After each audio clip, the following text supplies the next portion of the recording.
Hello, ladies and gentlemen. Hello, YouTube. I hope you're doing absolutely fantastic. Today I have something absolutely insane for you guys.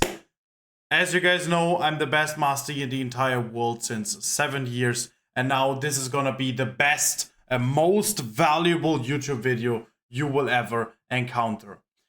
The reason why I'm making this video is because I thought to myself, okay, what kind of video, if I was a beginner with Master Yi, if I was a good Master Yi player who wants to get way better, how would I need to have a video to be made in order to make it pixel perfect? And guys, I'm going to share all the knowledge I have. This will be the absolute Master Yi guide. I'll be explaining everything about runes you need to know. I will tell you which options you have.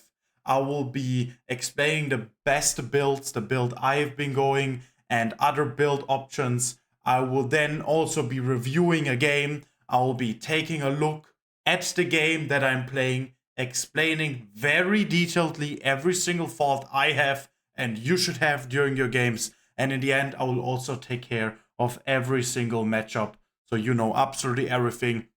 Again, this is the best video that I probably will ever make and have ever made in terms of Master Yi. So this is a lot of, I hope to help you guys. Okay guys, let's start with the runes. First thing, before we continue though, I want to say something. I'm considering to do more YouTube uploads, and I'm also considering to shift my YouTube content into a very educational style, because I have so many people that thank me that they were able to grow and climb in their goals, in their scenes.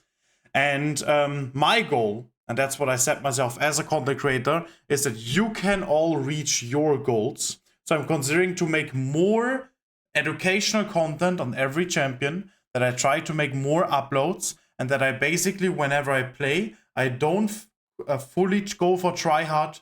I am, as you guys know, a rank 1 player. There's no point in permanently going rank 1, and just spamming games on high elo, not being able to talk a lot at all. So I'm considering to make more videos where I'm actually playing on every single elo for all of you guys to see in every elo how you can climb, and giving you all the thoughts I have, all the ideas I have, all the mindsets you should have, all the fundamentals you should have covered, every coaching that I can possibly give with all my power to you. I would really appreciate if you leave in the comments. Also like and subscribe, that helps me a lot for the entire process. Let me know in the comments what you guys would like to see. My next videos will probably be a lot of different champions, how to climb. Okay, so, and now in terms of Master Yi, there are two options how you can play Master Yi in terms of runes. There is either the press the attack on hit style. In that way, this is the first we're going to talk about in terms of runes. I would not recommend Conqueror. Conqueror is totally fine. The healing is really, really good. And some say that your true damage with your E does not go through when you have the 8% extra true damage from press the attack. And whether on the other side the healing goes through with Conqueror. That may be true. Nonetheless, that the extra damage will give you also more survivability, even though it doesn't heal you. But if you kill enemies faster, you will have resets faster, you will have your abilities faster. You basically, the attack is the best defense, some say, right? I personally am a great believer of press attack. It also makes, naturally speaking, just the absolute most sense. That's why I would recommend you guys press attack. And I also believe that this is going to be the best rune page. Then afterwards, we're going to go for Triumph. You heal a lot. It is 100% without a doubt the best secondary rune in the precision tree. Then Alacrity, there's also no doubt in that. Bloodline is not an option. Alacrity is by far the best. You need to have as much attack speed as possible, so your E deals the most damage as possible, and at the same time, you can get your Q back up very quickly. Now, all these three things, Coup de Grace, Cut the Down, and Last Stand, are all optional. I personally like Coup de Grace the most, because I want to kill the targets always that are the lowest so I can get my resets. Cut Down is fine, especially if you play like top lane Master Yi. Last Stand also totally fine when the enemies have a very bursty team comp with Kha'Zix, Kiana, Nidalee, whatever floats your boats, right?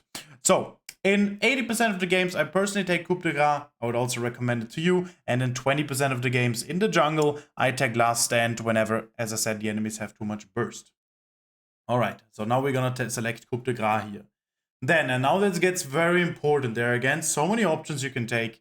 You can take Eyeball Collection, you can take Relentless Hunter, you can technically speak take Zombie Ward, Sudden Impact is an option, and Treasure Hunter is an option. Some people take Ultimate Hunter, but I would never recommend that. Okay, so what do I recommend now? I always said Treasure Hunter and Relentless Hunter are both similarly good, depends on the game. If you want to be more mobile, have more movement speed, Relentless Hunter is better. I would say though that Treasure Hunter is the best because you just want to get your items faster. Keep in mind, Master Yi is not a scaling champion in terms of XP. He's a scaling champion in terms of items. Is probably the fastest scaling champion in the entire game. You want to get as much gold and your items as fast as possible. I personally, and I will talk about the build later, have one perfect setup, and I believe that this is really, really strong, and it's also going to be the best in the upcoming patches. Then, Eyeball Collection. Eyeball Collection is also by far the best. It scales pretty decently. Usually in solo queue there is gonna be a lot of fights and you are able to stack it. And in the end here, attack speed and AD force and scaling health. In very rare situations you want to have health when you're extremely scared that you're getting invaded, but in 98% of the cases, scaling health is just the best because it's the most valuable and most efficient.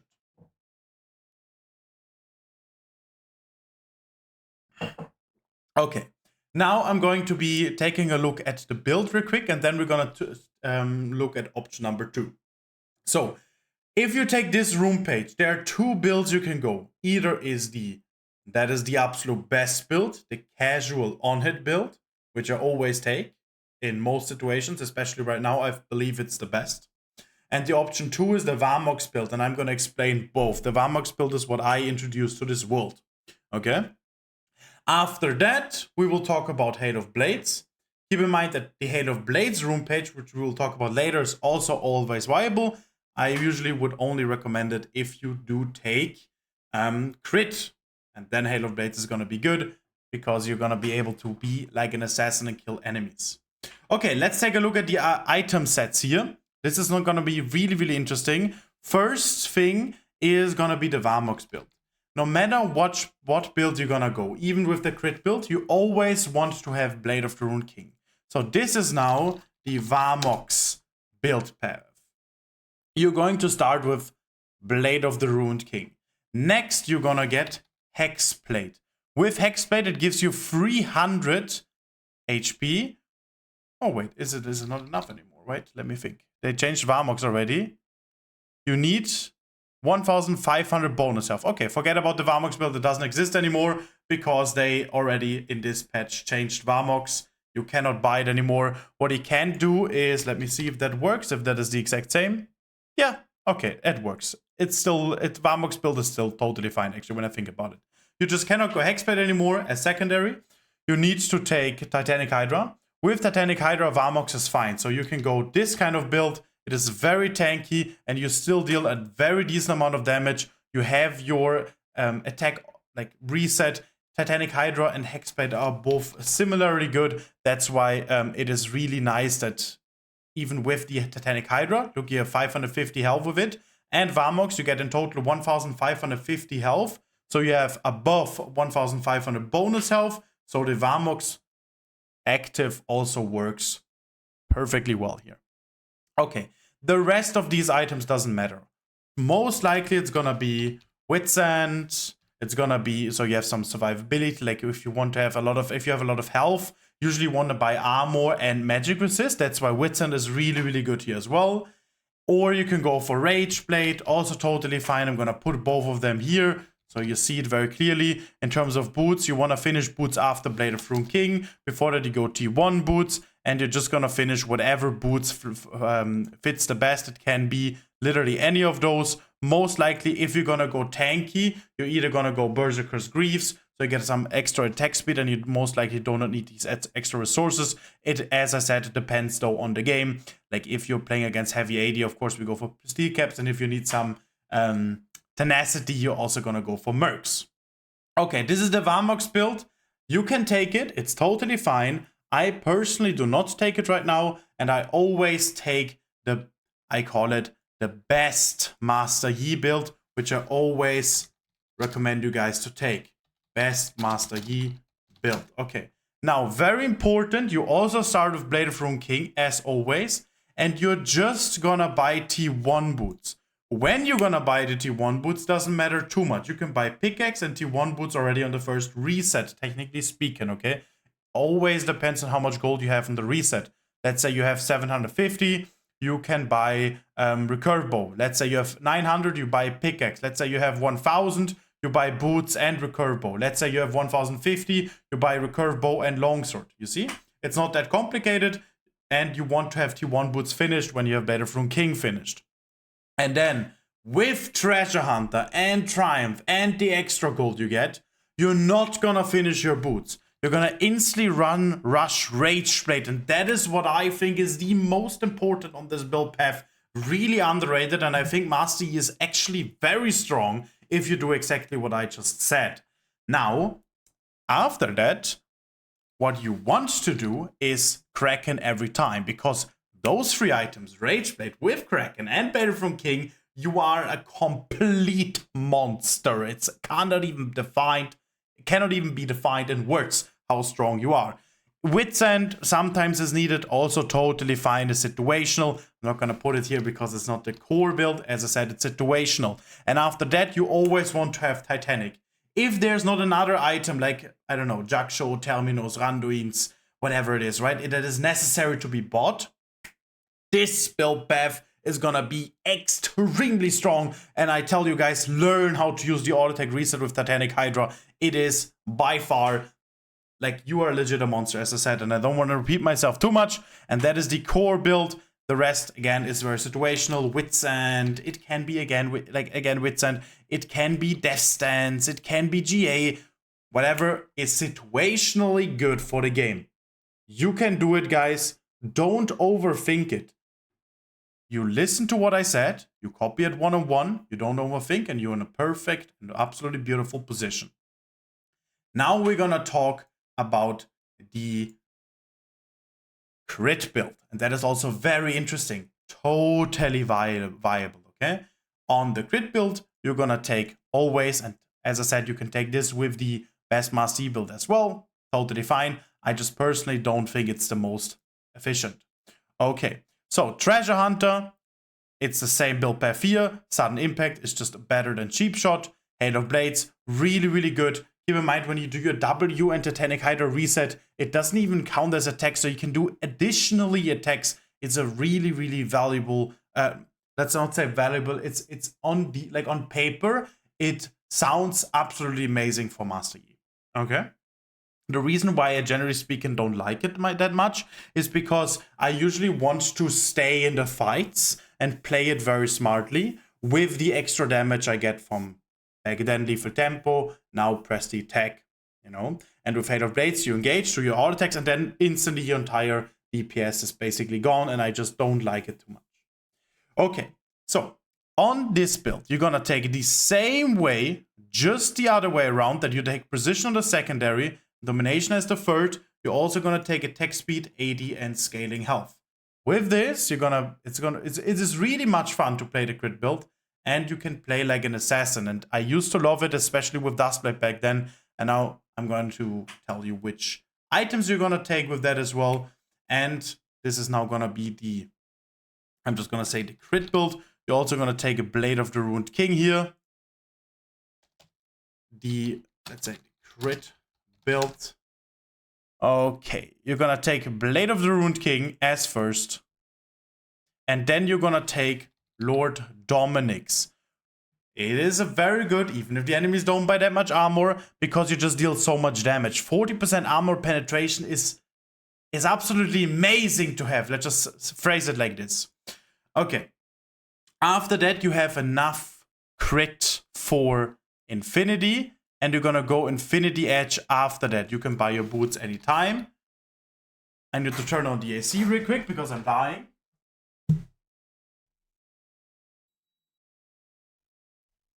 I'm sorry if you hear some background noises right now, but I'm legitimately dying. I wanted to do it without AC, but it's not possible. I'm gonna change some settings here. Okay, amazing. There's a chance you should not be hearing the AC that loud or not at all. Okay, so you're gonna be buying boots. You want to have Berserker's Greaves, if possible. That will be the best for you to take. Because you lack already a lot of attack speed in the first place. And with this, you need to play the fights very patiently. So my advice for you is you stand back very far. And while you stay back, you wait until your team engages, you wait until the enemies engage, and then you consider when is the perfect time to go for a fight. You want to go in when you see a good reset option. You want to go in when there is a high chance that you will survive and not getting insta one-shot, and you need to play it differently than when you play only on hit. After you have those items finished, you're just gonna go Phantom Dancer, and the rest again is very situational. There's Bloodthirster, which is really good. It gives you a lot of raw attack damage. Then there's GA, and the rest, as you guys know, you can cook for yourself. Like, the rest is really cookable. You can go any crit item. I would say that this is the best in terms of all the items that you can possibly buy. And yeah, I would not recommend to cook too much, but again, it is very situational, and you can buy whatever is in this situational game good. Okay. Try to not cook too much, as I said, and this should be the main core build.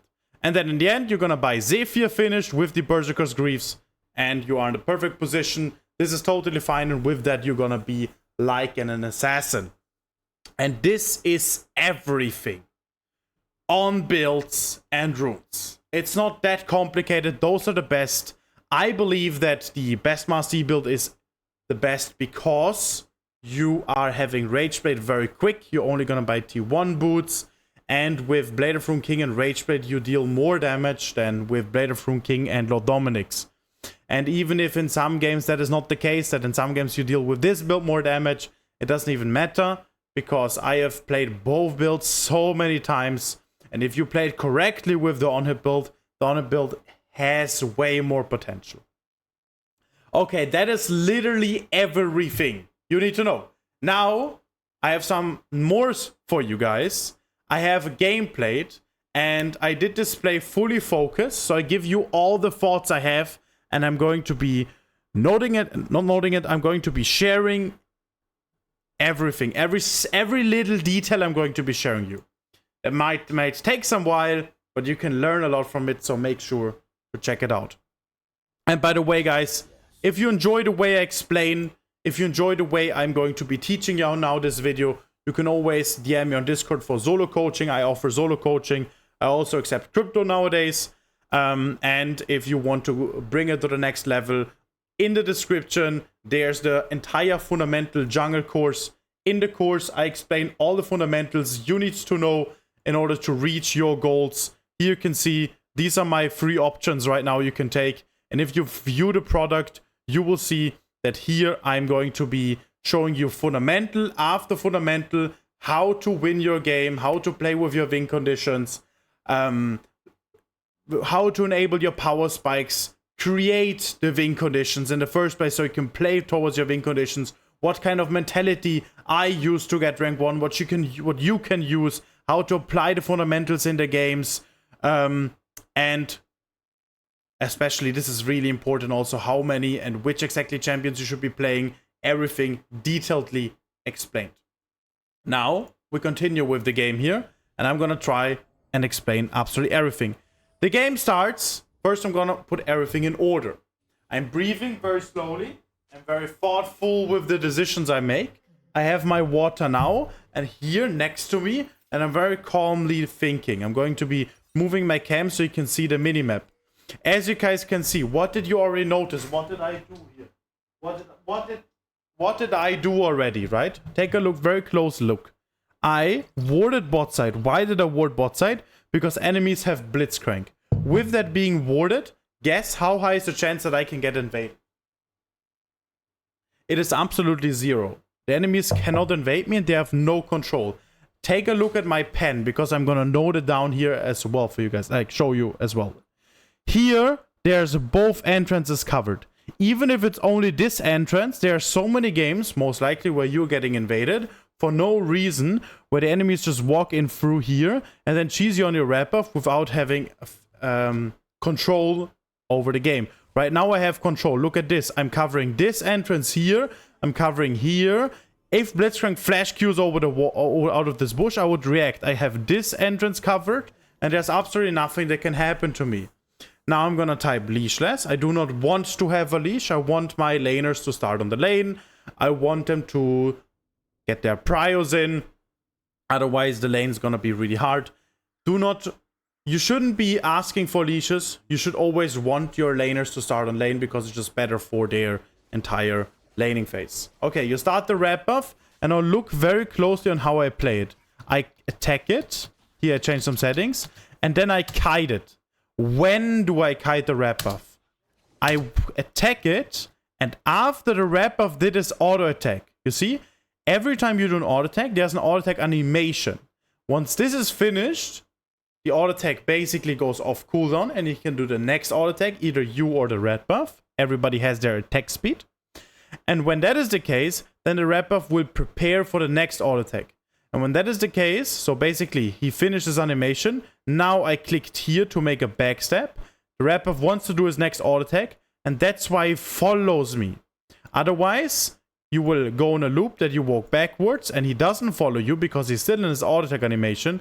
You walk back to the red buff, and then when he would be following you, you're again standing next to him, and you will never be able to kite him properly. And that is everything about kiting camps as well. And it consistently works, and it will never change. So look very closely. When is the position where I walk? When is the position where I take one step back? And when is the position where I just stand still and attack it? Okay, I hope you noticed this as well. As I told you, I'm gonna look at every single thing. Even if you are diamond yourself right now, this is gonna be really valuable. These are things I also didn't know from time to time. When I hit rank 1, by the way, I didn't know this. Look how I kited the Karak here. Look very closely.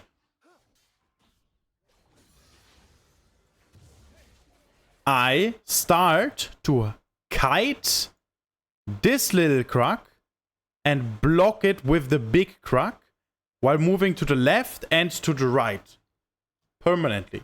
So as you guys can see, I'm clicking top side when this guy walks bot side, and then he changes direction to the other side, and then I click right again. So the small Karak is basically permanently blocked by the big Karak and can never attack me. That works with every single champion.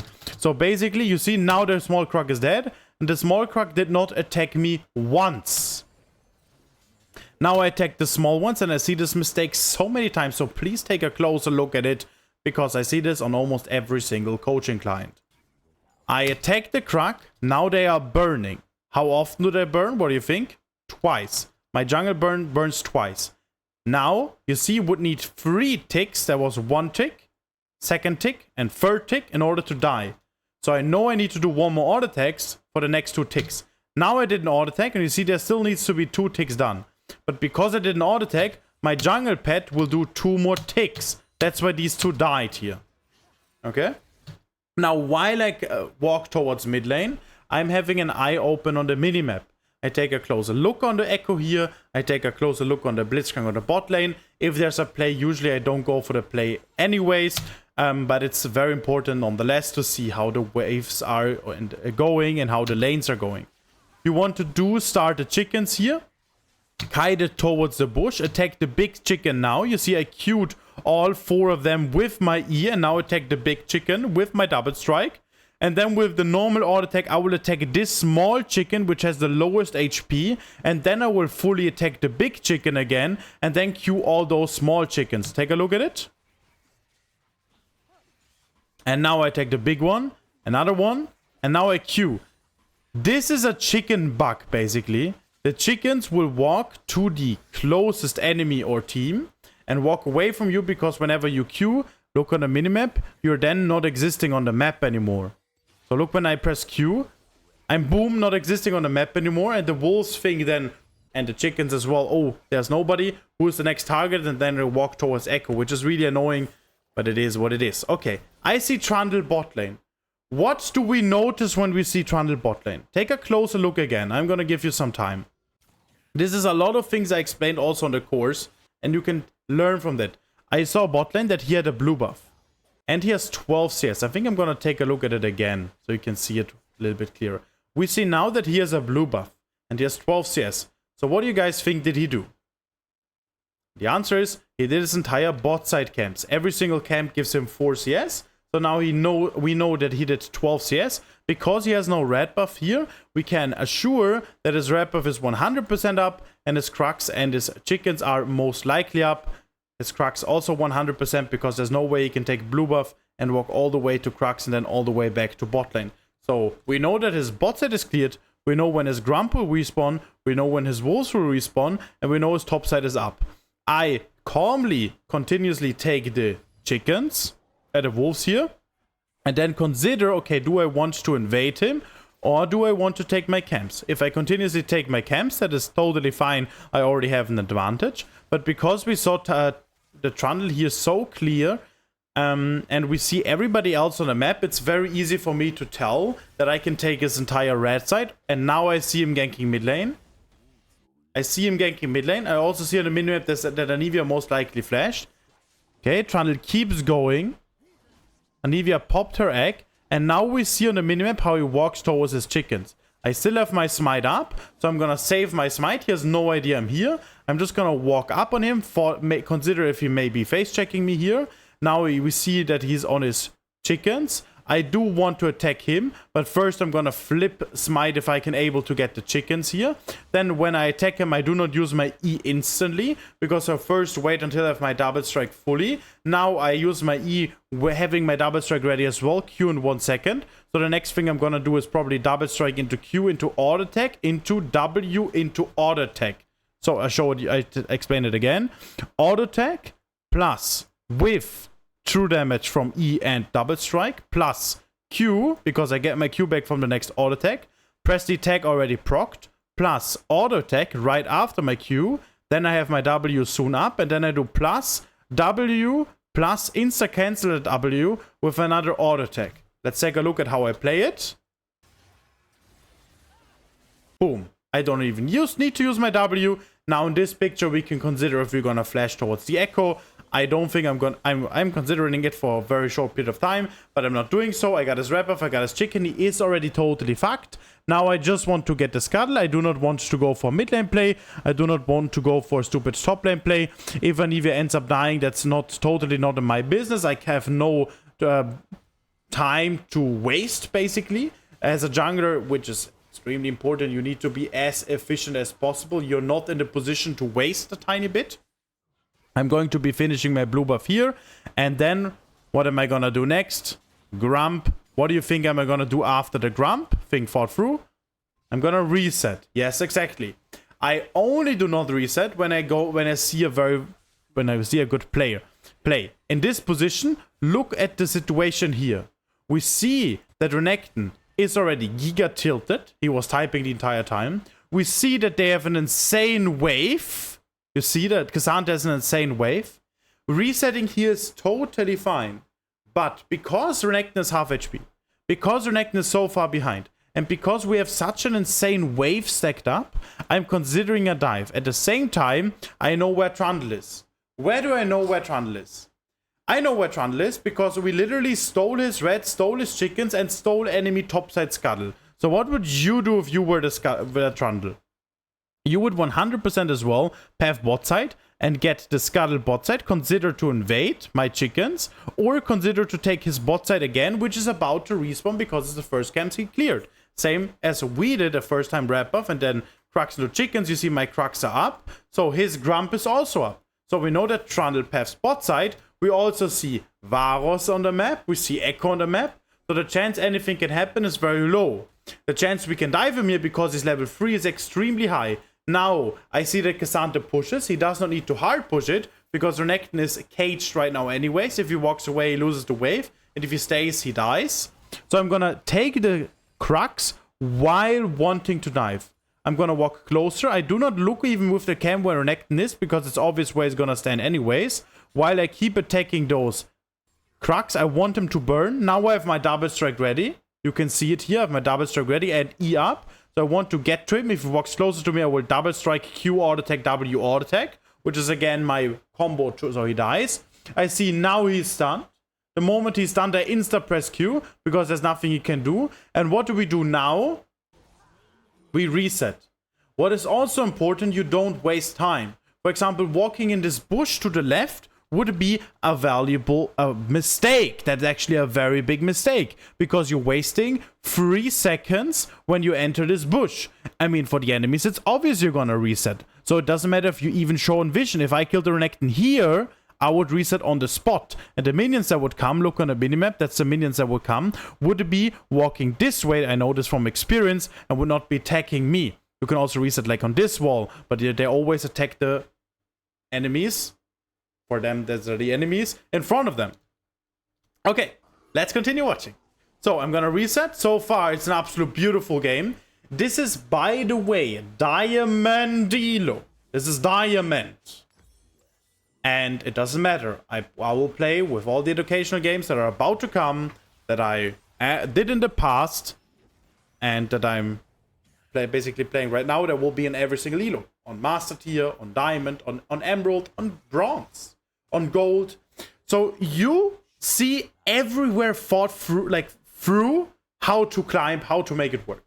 We see Trundle. What are we gonna do here? First thing we're gonna do is we're going to do the Crux. But because we saw Trundle walk through, we do not take the Crux immediately.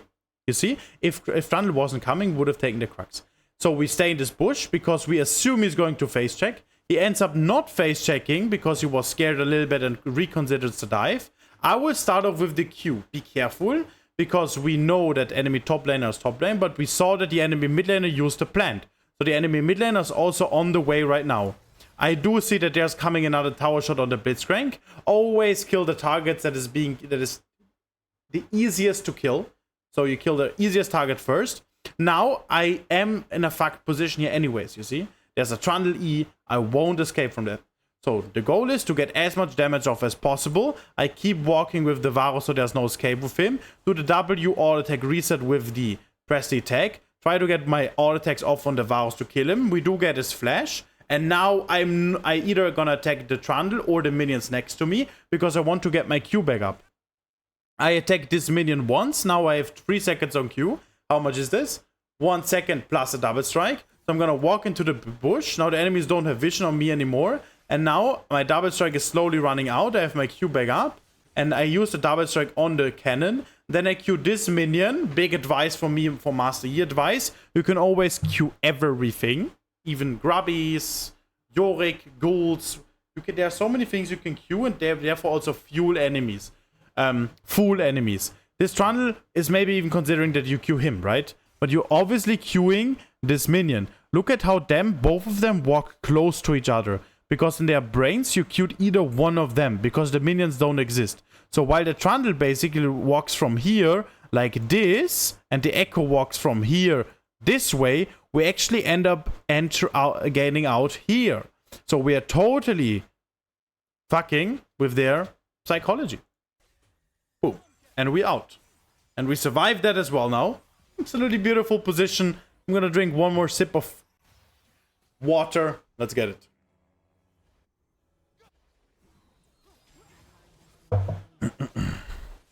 Okay, Echo did play this really well. What are we about to do? We're gonna finish clearing our Crux. What are we gonna do next, guys? Do we reset or not? No, we stay because we have 800 gold, not a perfect reset. Do we go for Dragon right now? No, we first do chickens. Biggest fundamental from the course. You first do your camps, and then you're gonna see what is about to happen, and then you can consider going for a play. Okay, now I'm gonna ping the dragon, and now pause it. Why do you think do I ping the dragon? And the answer is because I have hardcore mid lane prio.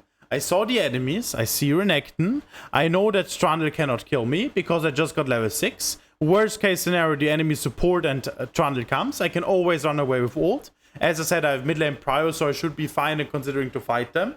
I am pretty strong as well. I have a decent amount of items. I am finishing this dragon pretty quickly. I have an Soraka that has absolutely nothing to do because his ADC is resetting. Her ADC is resetting. So she can just walk towards me. I'm gonna start the dragon, and if the Trundle, as I said, is coming towards me, I can always just press ult and run away. That is totally fine. Now I see Blitzcrank on the top. I'm gonna have to get the healing from Soraka, and the longer this play goes, the more confident I'm here. Now I see also Varus on the map, so there's absolutely nothing I need to be scared of, and this dragon does seem to be very, very free.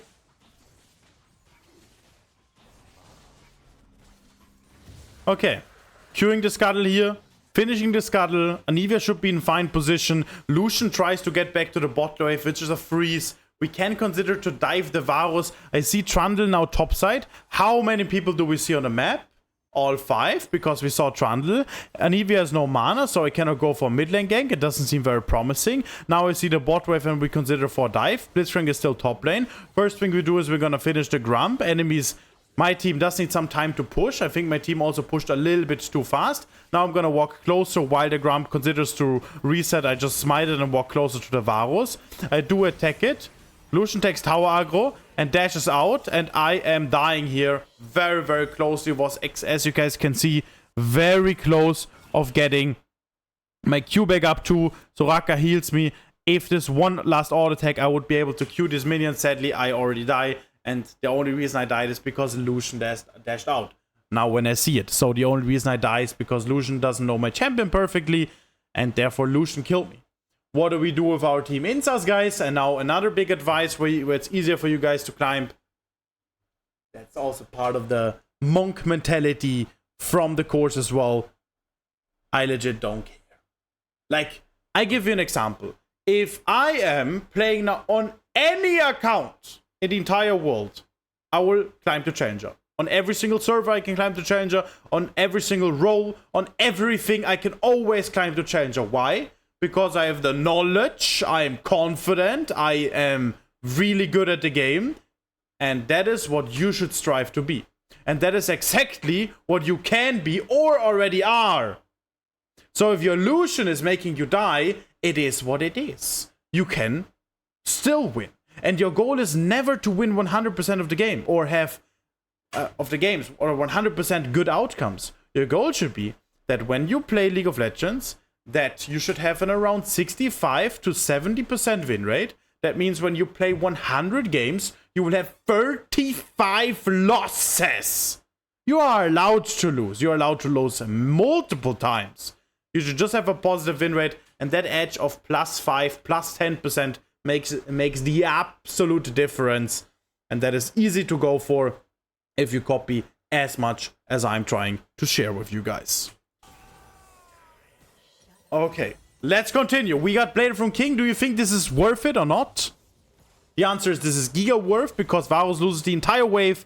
I got Blade of the Rune King, my first big power spike. I'm in a really, really good position. My bot lane got their waves shoved. The wave crashed under the tower. And we are fine to go. Now, what we're gonna do is we go to red buff, take our camps, biggest fundamental. But because there's a play we can consider following it, my Crux spawn in 10 seconds. So I can just walk closer to the play and see what happens. I do assume that Echo's about to kill this Lucian. We see Blitzcrank engage. Blitzcrank walks deeper, I walk closer. Now I see Varus, I return, going back to my Crux. Then I see that Soraka's in a fucked position, so I walk closer to the Blitzcrank. If Blitzcrank keeps going, then he will end up dying. I dodge his E with my Q. Yes, guys, that works. You can just dodge the animation, and therefore his E is gone while you use just your Q to dodge it. Now, what are we gonna do next? We're just gonna do Crux into red buff into chickens. We're not that scared at all in this position. Anivia seems to be fine. Even if she ends up dying, there's absolutely nothing we can do. We're doing our tasks perfectly. We need to make sure that we are ahead in CS always. We need to make sure that we are permanently consistent. All right, beautiful. Now we're gonna take red buff. Let's see what... I'm not gonna fast forward. I'm gonna make this slow so you guys have a lot of time to think as well. You guys can improve the most if I'm just gonna fast forward. Okay, so Anivia gets hooked. I know that she's gonna have her egg. I'm running on Echo because he has no mana. Why do I engage on Echo here? Because he's the easiest target to kill. I do see I get ignited, so the moment Blitzcrank engages on me, you see Trundle walks closer to me. So what I do is I do an auto attack on the Blitzcrank, and then I'm gonna kite the Blitzcrank towards the right, so Soraka can heal me. When Trundle walks closer, he cannot attack me because I'm standing here. Then I walk closer again, do another auto attack, then walk back again, walk closer again, do another auto attack. Look how I play it. Look how I play it. I boom. Would have went to the right, but I just Q and killed the Blitzcrank here. Now Anivia trolled me giga hard. Why do I go for this dive? I actually kill him without a problem. Why do you think so? Because my team can tank. You see they walk closer. I keep attacking him. Right now I will dodge the tower shot with my Q. And then either Soraka or Anivia will get the tower aggro. If your team ins you again and they will not follow you, another advice I can give you, you can always Q these minions. If you Q this minion, it will not appear on the map here anymore. This minion will walk closer to Anivia or Soraka or this minion. So this minion will keep walking. Now it walks.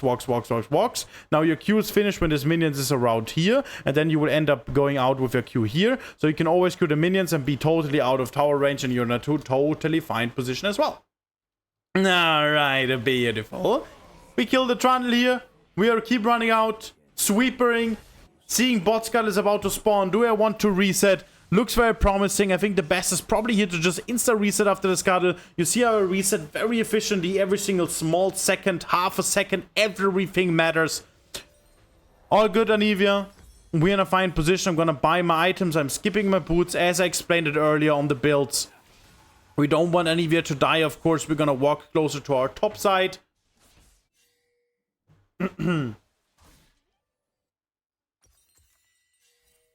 Amazing. Now, what do you think is the smart? Why do I go for the wolves? Why do I not gank top lane or mid lane right now? And why do I not path bot lane? It's a very easy question.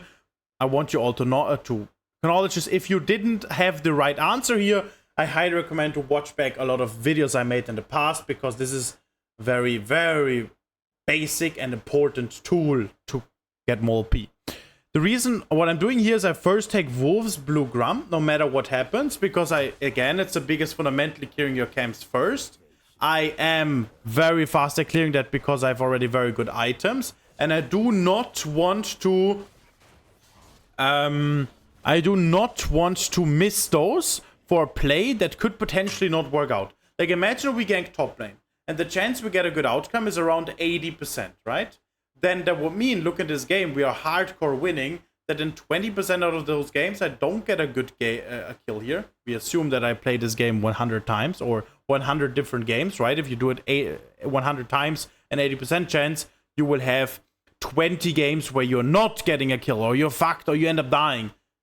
That is illegal. Your free topside games is almost a kill worth of gold and XP. You're not giving this to the enemies, and you're not ever giving the enemies counterplay. The reason why I would have a consistently 100% win rate from bronze to all the way to master tier, if I fully try hard and take it absolutely seriously, is because the plays I take are always 100%. I give you an example. This Renekton here. How high is the chance we kill him? If this Renekton is hide on bush, so SKTT1 Faker, and Faker gets to play this play here 100 times against me, I would be killing Faker 100 times out of 100 times. I know what I have to do, I know how I play it, and there is no escape. Okay? That is 100% consistency we're striving for. And taking your Wolves, Blue, and Grump is 100% consistent. Enemy rampage. We know that. We know how it is, guys. We know how it is. Okay. And I will also show so many games how to play from behind in the future, as I did in the past. So many games where your top lane, mid lane, ADC, and support are all flaming, inting, griefing, typing. So many games where you guys have no idea how to win, and I would gladly share my ideas. So here, very interesting as well. Take a closer look at it. I don't want to go mid lane, because going mid lane is a waste of time. I need to be efficient. Getting those grubbies is 100%. Going for the echoes, 80%. So I'm not going mid lane. I see Trundle walking this way. I keep going to grubbies because it's again not consistent. Now I see on the minimap that Trundle wants to path through this Anivia. Now the chance is not 80%, but 95% we kill this Trundle here. And that's why I end up walking closer. As you guys can see, there is a fight gonna happen. And the chance we do end up killing them is extremely high. I'm gonna focus the Echo, the easiest target I can kill. I want to make sure he doesn't escape here. Now I'm gonna help the Anivia push. Why? Because it's all about speed. I want the Anivia to get the towers now quickly. While I'm gonna go for grubbies. What are you guys gonna think? What am I gonna do after these grubbies? By the way, guys, always treat those videos like quizzes. Would you been able to find all the right answers here? Because if you do so, then climbing should be no problem for you, even in diamond or higher. Should be no problem. Maybe even above master tier you should have. Like if you play exactly like I play, you will climb also to challenger. That's the point I'm trying to make. So it can't be that you know everything exactly like I would do, right? So really think about it. What exactly would you have done differently? Is there something precise? Okay, so I'm gonna take the minions here. I thought Renekton was in the bush. I just checked it. I see Renekton is dying. I'm gonna text this. Why? I'm in absolute win condition. I want to get the crux here as much. I want to just reset as fast as possible. Cassandra's totally fine getting those plates. If he loses 1 or 2 minions, it doesn't matter. Keep in mind, minions are also permanent wards. They are permanent wards, so they see a lot of information. They give. So when okay, wait, let me elaborate my thought. Okay, so these minions walk. While they walk, they are permanently giving my team vision. So when this Cassandra resets, maybe this is a good example. Let's see when he resets. Oh no, he doesn't reset. These minions here give you vision. So you see a lot. It gives you a lot of information, and that is valuable. That's why I cleared. So there's no minions walking, and the minions don't see me longer. I wanted to kill them as fast as possible, so the enemies instantly lose vision. I'm in Fog of War, and when I'm in Fog of War, they instantly need to respect me to the fullest again. Amazing.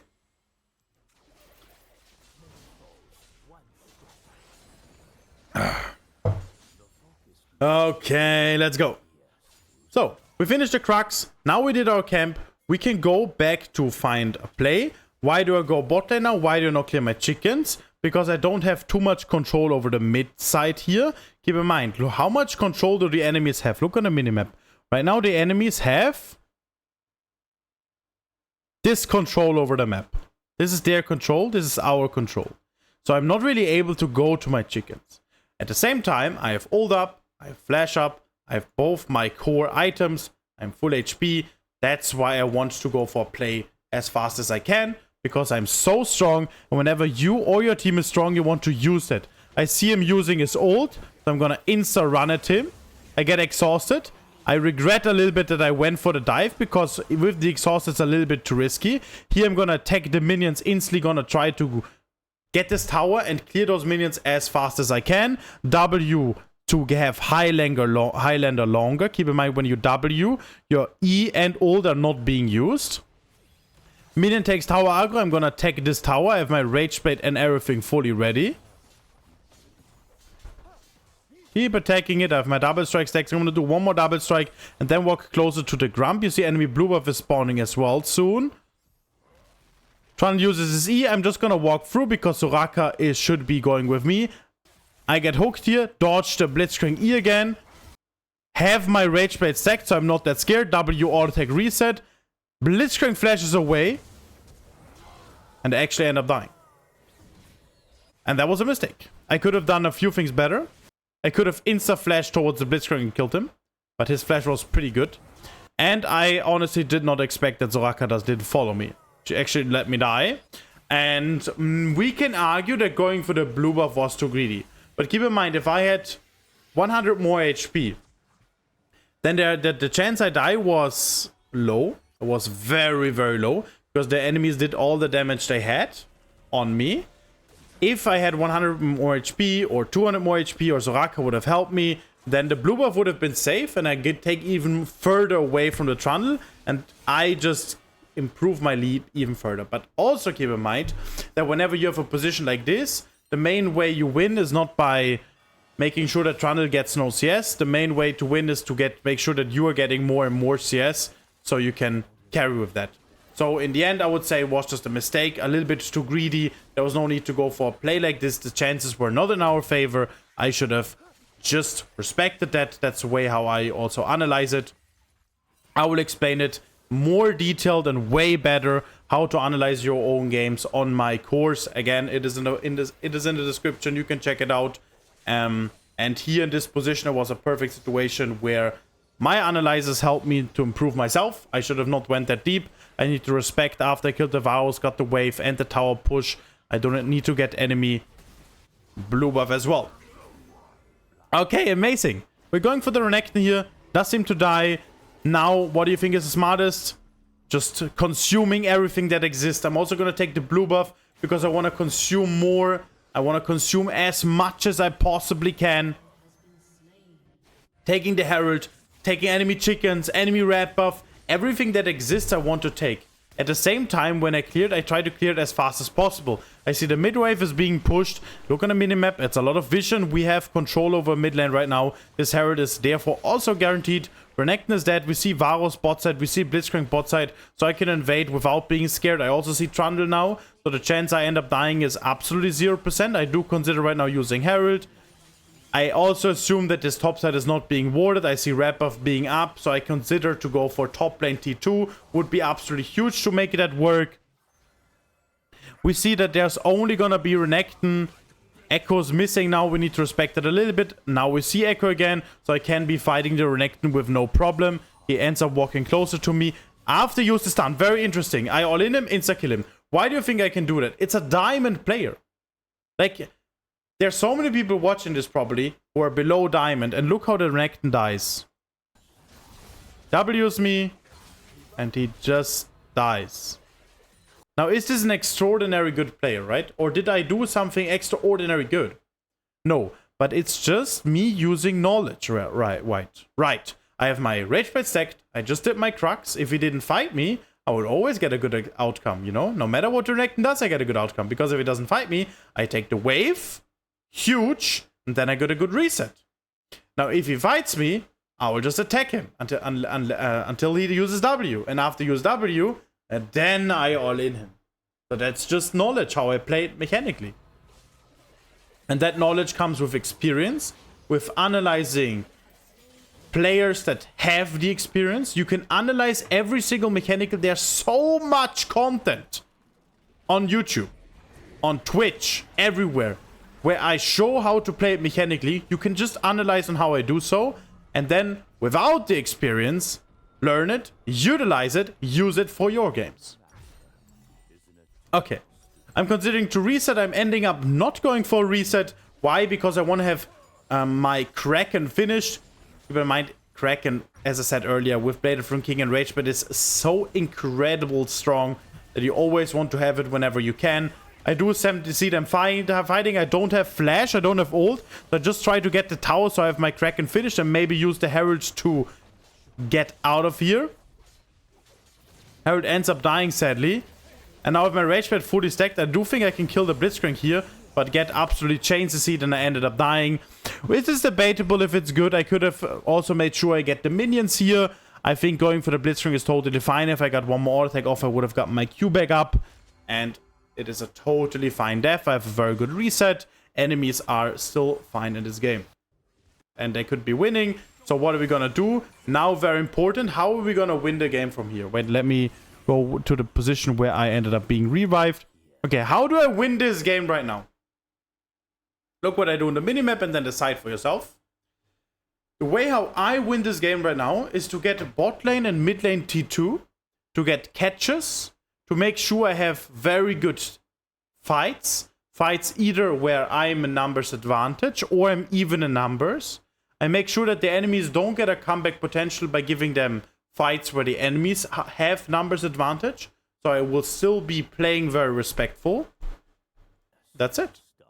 That's how you win. After these T2s, you're going to make sure you get Baron in 140. You get mid lane. I'm going to explain what you do exactly, okay? You're going to push bot side, then make sure to either find a good play, as I said, a good catch, a good play, whatever, and try to slowly push enough to get the T2. You're way stronger than the enemy, so there's a high chance you can get it. If there's no way you can get it, you're gonna, when the Baron spawns, get mid lane prio. You push the wave in, that means. The moment the enemy wave is pushed, you walk into enemy territory here with your entire team and make sure you get vision absolutely everywhere. After you got vision, you return back to mid lane and push the next wave that is gonna happen while you have permanent vision on the enemy's Baron. The enemies don't have vision anymore because you sweep the entire area. After the next wave, you go back to Baron and you're gonna start Baron. Enemy's gonna be absolutely surprised and be considering to stop you. So they will end up face checking. When they face check you, you then have a good option to engage on them or kill them. Like imagine them face checking in an Evia. She just uses Q and the enemies die, but they don't know. They have to face check because you could be on Baron. Then you get a potential catch. After that catch, you get again mid lane prio. And after that mid lane prio, you just do Baron and there's absolutely nothing the enemies can do. And if they end up face checking again, they die again. And with the Baron, you can then slowly siege not only the T2s, but also T3s, get inhibs. And with the inhibs, you can get the next. You can just pressure even further and try to get the full end in. If it doesn't work, you're going to play for the next dragon, maybe for the next Baron. While you have so much control with all these inhibs, you get more gold per second. Because you get your jungle, you get enemy jungle, you get all the waves. And with that, and maybe the next Baron, you can then end the game. And that works every single time. Rewatch what I just said for the last 1 or 2 minutes. That's a big tip. Let's go, guys. Okay, we go bot side. We see Renekton, we see Echo. So I'm not scared here going for this play. There are 3 enemies, but I am very confident that I can kill the Blitzcrank. He does use his flash. I can just run away with my ult, but I also have an insane amount of damage, so if the enemies do one mistake, I can just walk closer and kill them. I do want to chase them. I still have my ult up. I do see a TP. I want to have my Rage Blade stacked. I'm very confident in myself of being able to fight this. I held enough distance for the Renekton, so he cannot flash one-shot me. Even if he gets in W range, he doesn't one-shot me. Guess what happens after his W? He will die. And now, a little bit of a surprise. Look what I'm doing to this Renekton. Boom, my friends. And now let me repeat that. What exactly did I do? I see a TP. I stack my Rage Blade. I kite backwards. I see my ult run out. I see that I don't have flash. I can't walk closer to the enemies because the only way the enemies die if they do a mistake. And if I walk closer, I'm also in danger of dying. So I just walk away. I just walk away until the Renekton is walking away himself. That is when I can walk closer again to the minions, kite the enemies and kill them. If the Renekton flashes on me, I do the following combo. The Renekton waits until you Q, so he can W. Same for Jax. They also wait the same way. Now, the Renekton is gonna want to auto-attack W, auto-attack Q, right? Or he does differently. But I'm faster. I also have my Rage Blade fully stacked. So I'm gonna turn, do an auto-attack. He does his first auto-attack. But I'm quick. I do instantly W, do another auto-attack, and then insta-Q, and do another auto-attack. With Rage Blade, you do an insane amount of auto-attacks. And look how insane it looks again. He has his W ready. He wants to W me, but I'm not existing. Look at the minimap. I'm not even on the minimap anymore. And boom, his body explodes. Now, I have my Q back up, so I attack the minions. If he walks close, he will end up dying. He walks away. I see Trundle dead, I see Renekton dead, I see Echo on the map, so I'm gonna walk closer. I have a flash very soon. And if you take a very close look at the way they path, it's also a thing I analyze. Look how this Varus has to path, while I path this way. My distance is way shorter than his distance. So when he has to walk, we call it the long way. The longer he is away from this distance, the easier it will be for you to catch up. You will always be able to catch up on him. And as you guys can see, I do an auto attack. I just walk closer. While stacking my Rage Blade, I can always flash on me, dies. And the moment he turns, boom, I use my Q, Rage Blade stacked, double strike fully stacked. My double strike ready with my E. And what am I gonna do next? Shoo! My friends, copy it.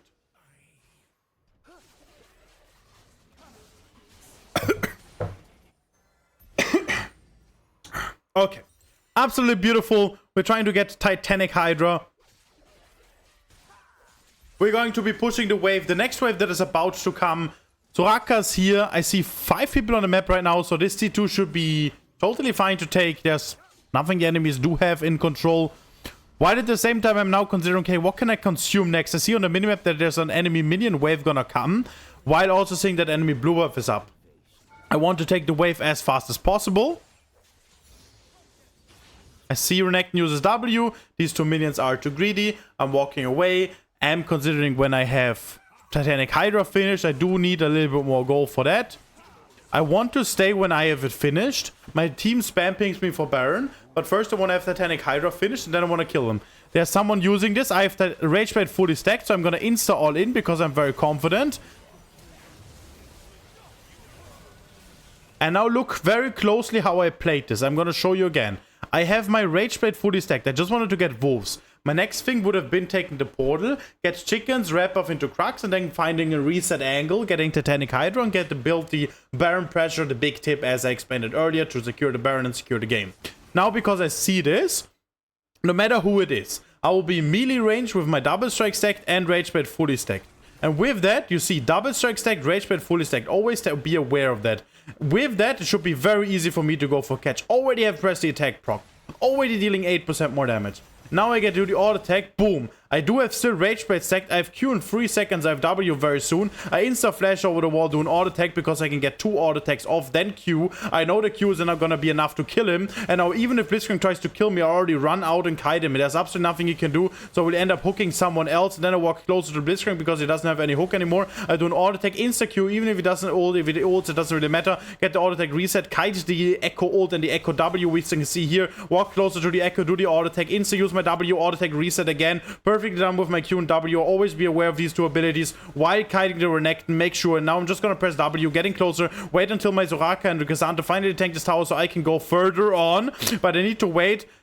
Soraka walks close. I do use my auto attack. And now I'm gonna do my Q. And the next thing I'm gonna do is auto attack. You see 0.6 seconds. Auto attack W, auto attack. And even if he does WQ me, I will have still my damage reduction of 70%. Sorry. It got nerfed. It was 90% back then, but it got nerfed. Of 70%, and then for 0.5 seconds, and we'll still have 0. Yeah, will be some damage reduction. Will be enough for me to survive. It also have the Soraka healing.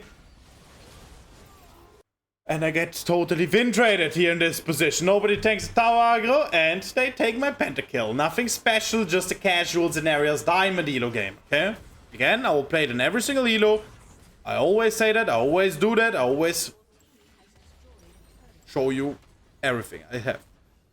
I will play more champions, I can do every champion. I want to teach you guys and you guys enjoying it. Amazing. Okay. Now what happens next? I think we're just going to be making sure we're getting the Baron. We got the Baron. I'm going for one more play. Look how I play this here. Very interesting. Okay, this is something I will explain mechanically speaking. I Q engage on the Renekton. We see that the Blitzcrank is dead. And now look what I do. I kite again. Because I can't all in. You see Varus walking towards me? If Renekton W's me and Varus does all his combo, there's a chance I die. And I need to respect it. With the crit builder would be the same. Very important. Now I walk closer because Cassandra was stunned to Varus. Now Renekton is not in W range, and I probably will survive it. I also got my reset right now, so I have 4 seconds on my Q, and I have my W ready. So I do auto attack, W, auto attack. Auto attack, he dies. Now I have Q up, and now I try to insta-Q the next target. All for that, we TP, we already won, and I make sure that I'm gonna get the Echo killed here as well, that he doesn't even find a reset angle. GG, my friends. This is one way how to win. I was thinking about playing now as a game as well. Another live coaching game, but I think this is a little bit too much here. We're already 1 hour in, which is crazy. Now, one more thing. I'm not done cooking. I will give you more content. Okay. This, ladies and gentlemen, is the entire matchup Master Yi tier list. Okay? Take a close look. S tier means that it's very easy for Master Yi to fight against it. A tier easier, and D tier of course means it's terrible for Master Yi. Now let's take a look at it. On all those champions, you are winning almost in every situation of the game.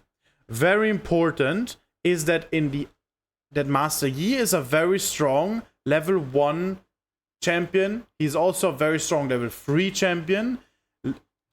I will show you Master Yi scaling right now. Let me do this here. Okay. So first of all, let me show Master Yi scaling. So, level, this is time. X is time, and Y is strength. Okay? So, level 1, he's here. Here's the average is of course here, and the very good level 1 player champs are here, the bad ones are here. His level 1 is around here. Level 2 is around here, average. Level 3 is a decent spike. And then he falls down level 4, level 5. Level 6 is a big spike. And then he slowly falls down in level and level and level and level and level. And in terms of his overall scaling, level 11 around he gets like Blade from King, gets a spike, falls down again a bit, and then gets Rage Pit, another spike, and then gets Kraken, and another spike is around here. Let me show you more precise. So, here's the average. Here's X. Here's Y. This is time. This is strength. Okay? I'm going to show you again. So level 1 is he's around here. Then he gets a little bit more average. Then level 3 he is a little bit stronger. Then level 4, 5 he falls down. 6 he gets a spike. Then he falls down until he has Blade of Ruin King. Then he falls down until he has Rage Blade. Then he falls down until he has Kraken. Then he falls down until he has Titanic, and at this point, he's one of the strongest champions in the entire game. And then he slowly falls down, like this. This is right now Master Yi is scaling. So we talked about this as well. On especially the champions that are weak against him. So from S to A tier, you want to just make sure that you get your scaling done. When you have Blade of the Rune King, Rage Blade, and Kraken, and you're fighting against the Shyvana or Dr. Mundo, you will have the easiest time of your life. Rather, when you have all your free items and you're fighting against an Elise, it's still gonna be an absolute pain in the ass. So, against champions where you are weaker, very good advice here, you try to end the game quick. That means you try to have skirmishes in the early game.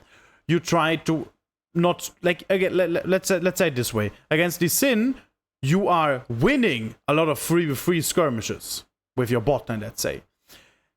That doesn't mean that you're not winning it with Dr. Mundo. That means that against those champions, the longer it goes, the more their counter potential is gonna be annoying. So you're not trying to scale too much. You do scale for Blade of King, Rage Blade, and maybe Kraken. But against counter champions, you try to end the game faster. And against those champions, how fast you end it is not necessary, so you don't need to be playing risky. You can just scale freely, and you will outscale them very easily within time anyway, so you can be calm early on, and then the late game have an easier time destroying them. Okay, so there are some matchups I want to talk about right now. Let's say Hecarim. Hecarim, one of his biggest strengths, as I explained it in the course, champion-specific strengths and weaknesses again. With Hecarim, it is, for example, his clear. Absolutely strong, how insane his clear is. He's really fast at that, so you could be making sure of considering a level 3 cheese on the Hecarim, or level 1 cheese.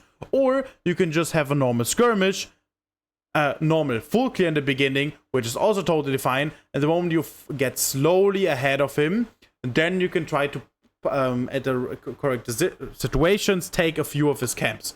So that means, as Hecarim against Master Yi, you need to make sure that you're clearing and never matching the Master Yi. As Master Yi, you need to match him as much as possible. So when he paths bot side, you should be pathing bot side as well, that you might maybe having a scuttle fight. You are stronger than him. You don't need to be scared. You don't need to wait for Blade from King. You're already stronger than him before that.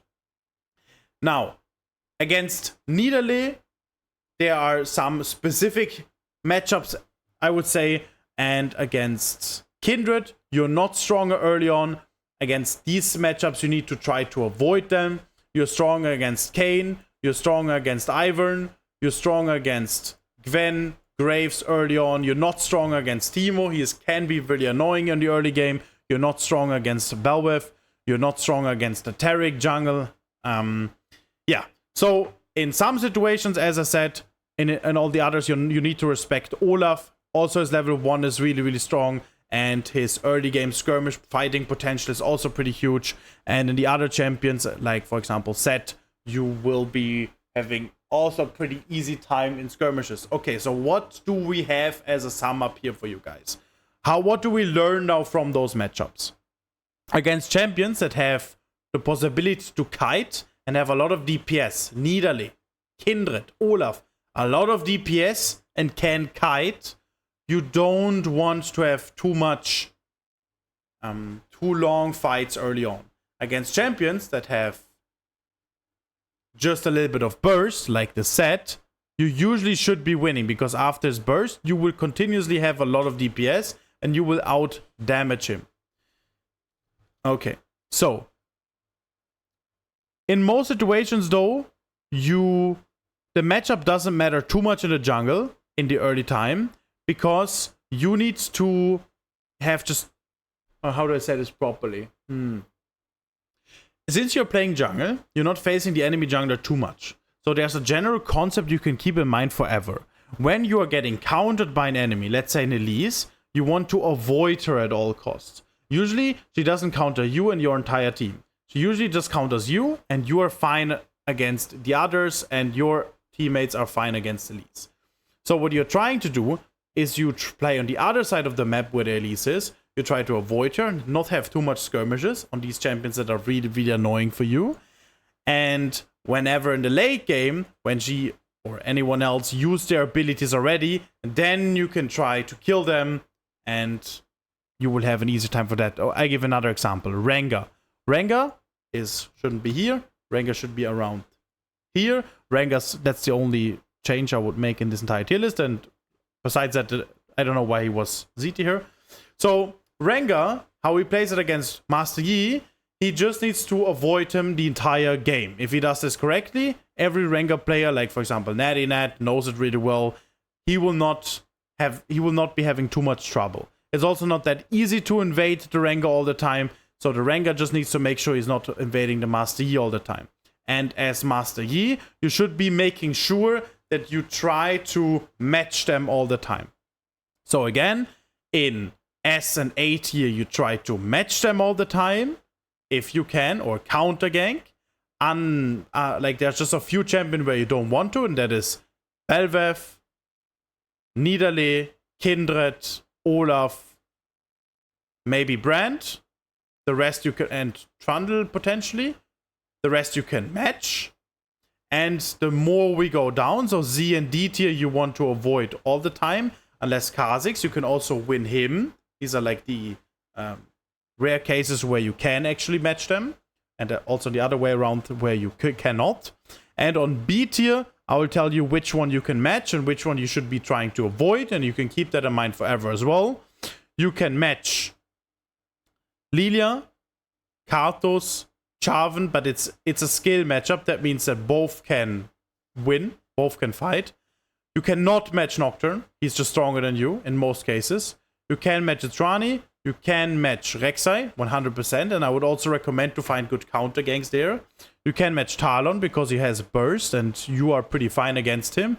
He's getting very annoying if he's just getting a very big snowball lead and is very quick in farming, and then he can be potentially very annoying. You can match Talia pretty well. Xing Zhao is harder. Zac is easier, and Volibear is easier. Xing Zhao I would potentially also not try to match, only try to find good counter ganks. And Poppy, Skarner, Vi are all pretty fine to match. Again, it's a skill matchup as everything in the B tier. Maokai is okay to match, but usually you just want to farm up because he's very good in slow fights. With his saplings, with his Qs, with his W, you can delay a lot of time and you want to use that time to farm. Against Jax, you do win it if he has his E used. And against Nunu, you should be fine. Against Echo, you should be fine. And against Pantheon, you should be also fine. It's, again, skill matchup. Okay. This is everything what I'm going to talk about for now about the tier list. What helps you probably a lot as well is rewatching a lot of these things. Rewatching a lot of my explanations. Keep in mind, I was like there. If I missaid some sentences, I'm sorry for that. I mean, I'm now. This was a one take with like 1 hour and 50 minutes straight explaining everything very detailedly, so it's not that easy. Now, I wish you good luck in your games, guys. I wish you the best. I hope this entire Master Yi guide was very helpful. I tried to give you all my insights, and I'm considering to do more also from other champions in the future, and I'm very looking forward to your comments. Have a wonderful remaining day, guys, and keep in mind, if you want to improve, you can check out the course in the description, and you can also DM me on Discord for one-on-one coaching. Take care, and have a wonderful remaining evening. Goodbye, guys.